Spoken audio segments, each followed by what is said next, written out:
اور یہ صدیوں کا آپ سمجھ لیں ایک اختلاف ہے جسے میں نے ایک جملے میں جمع کر دیا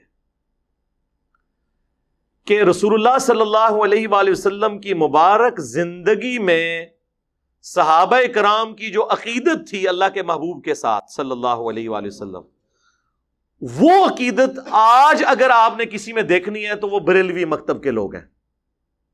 لیکن نبی علیہ السلام کی وفات کے بعد صحابہ کرام کی جو حضور کے ساتھ عقیدت تھی وہ آپ نے اگر دیکھنی ہے تو وہ اہل حدیث کے اندر ہے. جی بخاری مسلم میں حدیث ہے کہ نبی علیہ السلام کا مبارک پسینہ صحابہ کرام خوشبو کے طور پہ استعمال کرتے تھے. بالکل ٹھیک ہے سر، آج تو ہم پسینہ نہیں لے سکتے اور نہ اس پہ قیاس کر کے قبر رسول کی مٹی اکھاڑ سکتے ہیں. کیا صحابہ نے اکھاڑی؟ جی بخاری میں آتا ہے نبی علیہ السلام نے وضو کیا، وضو کا جو پانی ہے صلح حدیبیہ کے موقع پر صحابہ کرام نے لے کے اپنے جسموں پہ ملا، اور جس کو نہیں ملتا تھا وہ دوسرے سے لے کے جسم پہ ملتا تھا. تو یار وضو کا پانی تو آج اویلیبل نہیں ہے. اگر آپ کہیں کہ اب ہم آپ کے بزرگوں کے پسینوں والے ٹیشو پیپر منہ میں ڈالنا شروع کر دیں، جس طرح وہ 2014 کے دھرنوں میں ڈاکٹر طاہر القادری صاحب اپنا پسینہ پوچھ پوچھ کے مریدین میں بانٹ رہے تھے، اور الیاس قادری صاحب ٹی وی میں آپ دیکھ لیں کہ وہ ساری اور افطاری میں وہ جو بوٹیاں کھاتے تھے اس کی ہڈیاں مریدین میں تقسیم کرتے تھے. اب یہ تو ہم نہیں کر سکتے میرے بھائی. آپ نے ان کو پیغمبر بنا لیا ہے کہ حضرت ابوبکر، عمر، عثمان و علی رضی اللہ عنہم اجمعین وعلیہم السلام اجمعین اپنی عزت اس طرح کرواتے تھے؟ انہوں نے تو سوچا بھی نہیں تھا. صحیح بخاری میں آتا ہے نبی علیہ السلام نے حجۃ الوداع کے موقع پر اپنے بال منڈوا کر صحابہ کرام میں تبرکن تقسیم کیے. صحیح بخاری کے اندر ہی موجود ہے. انس بن مالک کہتے ہیں حضور کا ایک بال میرے پاس ہونا دنیا اور جو کچھ دنیا کے اندر ہے اس سے بڑھ کر مجھے محبوب ہے. صحیح بخاری میں حدیث ہے ام سلمہ ہماری والدہ، بلکہ اپروپریٹ ورڈ ہے ہماری ماں، ام المومنین، ان کے پاس حضور کے چند بال تھے جو ایک ڈبیا میں انہوں نے رکھے ہوئے تھے، اور اس محلے میں جب کوئی بیمار ہو جاتا وہ پانی برتن میں بھیجتا، وہ اس میں ڈبو کے ہلا کے دیتی تو اس مریض کو شفا ہو جاتی تھی.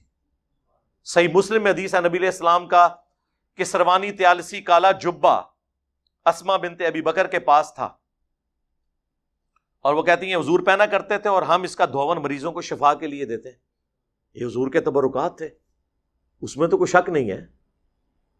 صحابہ کرام، ابو داؤد ترمذی میں حدیث ہے نبی علیہ السلام ایک صحابی کو ملنے گئے تو آپ کو پیاس لگی تو حضور نے کہا میں نے پانی پینا. انہوں نے کہا کہ وہ مشکیزہ ہے، تو حضور علیہ السلام نے اس مشکیزے سے منہ لگا کر کھڑے ہو کر پانی پیا. وہ کہتے ہیں جیسے ہی حضور ہٹے میں نے مشکیزے کا منہ کاٹ کے اپنے پاس رکھ لیا تبرک کے طور پہ کہ اس سے میرے نبی کا منہ لگا ہوا ہے. سر صحابہ کرام نے وہ عقیدت کی ہے جو آپ کو یہ زبانی کلامی یہ جو دعوے کرتے نعرے مارتے لوگ نظر آتے ہیں، لیکن کب کی ہے؟ جب حضور علیہ السلام ان کے سامنے موجود تھے.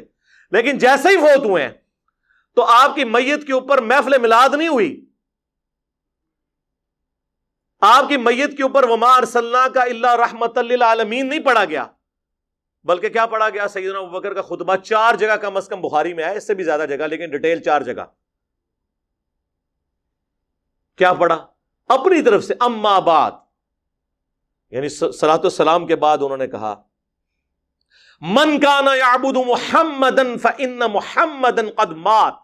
تم میں سے جو کوئی بھی محمد کی عبادت کرتا تھا جان لے کہ محمد پاکستان میں فوت ہو چکے، اور حضرت ابوبکر صدیق کے زمانے میں مر چکے، کیونکہ مات کا ترجمہ فوت تو نہیں ہم کر سکتے، فوت تو خود عربی کا لفظ ہے. وَمَنْ كَانَ يَعْبُدُ اللَّهَ فَإِنَّ اللَّهَ حَيٌّ لَا يَمُوتُ. اور جو کوئی اللہ کی عبادت کرتا ہے یا کرے گا جان لے اللہ کو کبھی موت نہیں آئے گی. صحابہ میں کون رسول اللہ کی عبادت کرتا تھا؟ کوئی نہیں. مجھے بھی لوگ کہتے ہیں نا انجینئر فرضی جملے بول کے ساڈے بزرگوں نے لتاڑ دا ہے. تو حضرت بکر صدیق نے فرضی جملہ نہیں بولا، یہ کوئی آیت پڑھی تھی انہوں نے، کوئی حدیث پڑھی تھی، 295C لگا دینی تھی آپ لوگوں نے. اور پھر اپنی بات کی دلیل میں انہوں نے آیت پیش کی وما محمد الا رسول قد خلت من قبلہ الرسل افئن مات او قتل. محمد تو نہیں مگر ایک رسول، اگر یہ مر جائیں یا قتل کر دیے جائیں، یعنی پاکستان میں یہ وصال فرما جائیں یا شہید کر دیے جائیں، تو کیا تم دین سے الٹے قدم پھر جاؤ گے؟ اور پھر آپ نے تلاوت کیا انک میت وانہم میتون. اے نبی تمہیں بھی مرنا ہے، تمہارے مخالفین کو بھی مرنا ہے. تو میں کہتا ہوں رسول اللہ کی کامیابی ہے کہ آپ کی میت کے اوپر لوگ آپ کی تعریف کرنے کی بجائے توحید بیان کر رہے ہیں۔ یہ ہے امام الموحدین صلی اللہ علیہ وآلہ وسلم کی تربیت کا نتیجہ۔ ہر درخت اپنے پھل سے پہچانا جاتا ہے۔ تو صحابہ کرام کی تربیت یہ ہوئی بھی تھی۔ اس کے بعد کوئی عرس نہیں منایا، کوئی میلاد نہیں منایا۔ تو آپ اس چیز کو فرق کو سمجھیں۔ نبی علیہ السلام دنیا میں موجود ہوں، ہم ہر مسئلہ حضور کے پاس لے کے جائیں۔ بخاری مسلم میں آتا ہے بارش نہیں ہو رہی، صحابہ کرام حضور سے دعا کرواتے ہیں۔ صحیح بخاری میں آتا ہے کہ صحابی کی پنڈلی ٹوٹ گئی، نبی علیہ السلام نے مبارک ہاتھ پھیرا، وہ صحیح ہو گئی۔ بخاری مسلم میں آتا ہے کہ نبی علیہ السلام صلح حدیبیہ کے موقع پر جب پانی نہیں تھا، آپ کو پیالہ جمع کر کے دیا گیا، آپ نے مبارک انگلیاں اس میں داخل کی، 1500 صحابہ نے وضو کیا، اپنے جانوروں کو پلا لیا، تب بھی بچ گیا۔ اور جابر بن عبداللہ کہتے ہیں ہم 1,00,000 بھی ہوتے نا، پانی اس سے بھی زیادہ تھا۔ حضور کا معجزہ ظاہر ہوا۔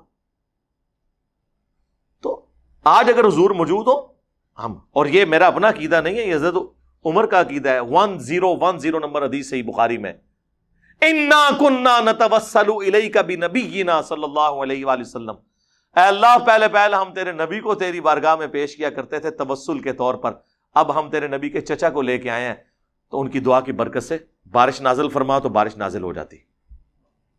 قبر رسول پہ تو نہیں گئے۔ حالانکہ صحیح مسلم میں موجود ہے کہ ایک دفعہ سفر کے دوران جب اسی طریقے سے کھانے پینے کا مسئلہ بنا تو سیدنا عمر نے حضور سے کہا یا رسول اللہ آپ کو ہم تھوڑا سا جمع کر دیتے ہیں، آپ اس پہ برکت کی دعا فرمائیں۔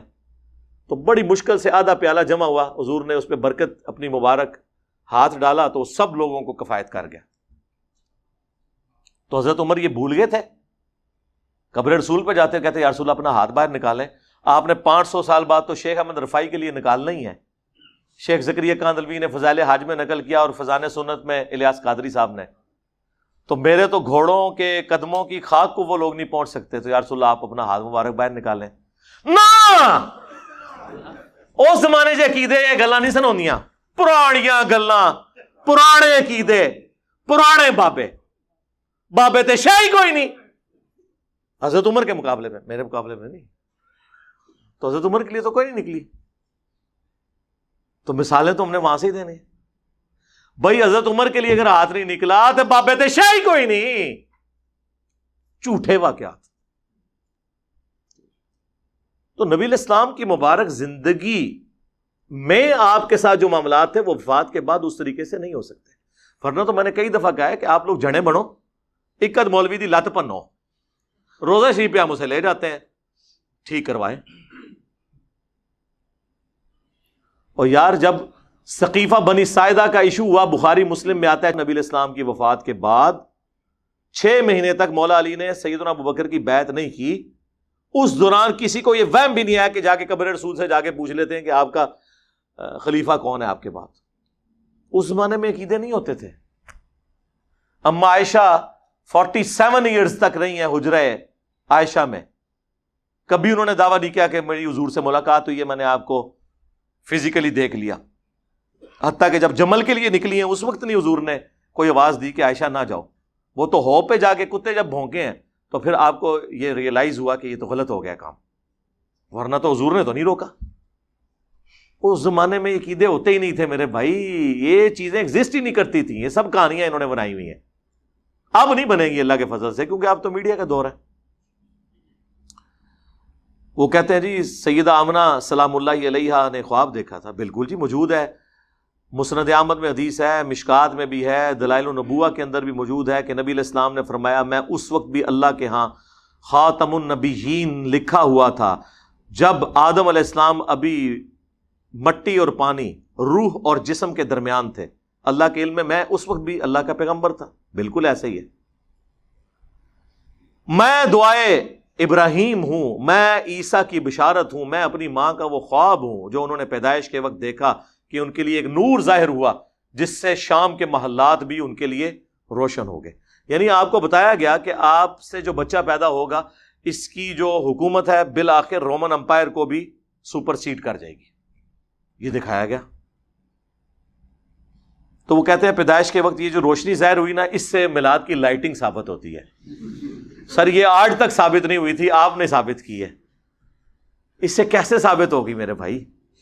تو نبی علیہ السلام پھر دیے جلاتے ہوں گے اپنی پیدائش کی خوشی میں، کوئی دکھائیں.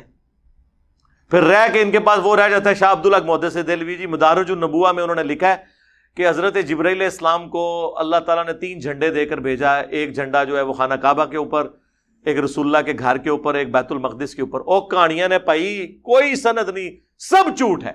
بلکہ میں کہتا ہوں سب کانٹیننٹ میں سب سے زیادہ جس بندے نے یعنی اس قسم کے عقائد امت میں پھیلائے ہیں نا، ان میں سے ایک جو ہے عبدالحق محدث دہلوی ہے، المتوفی 1052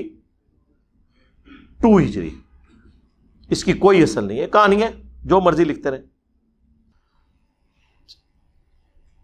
اس کے بعد جو سب سے زیادہ ایک سوال ہوتا ہے نا، وہ کہتے ہیں دیکھیں جی آپ دیکھیں 12 ربیع الاول کا دن ہے، 2 گھر ہیں، ایک گھر میں حضور کی پیدائش کی خوشی منائی جا رہی ہے، دوسرے گھر میں جو ٹی وی لگا ہوا ہے، یا بچے جو ہیں وہ گیمیں کھیل رہے ہیں، 12 ربیع الاول کی چھٹی کو سیلیبریٹ کر رہے ہیں. بتائیں کون عاشق رسول ہے دونوں میں سے؟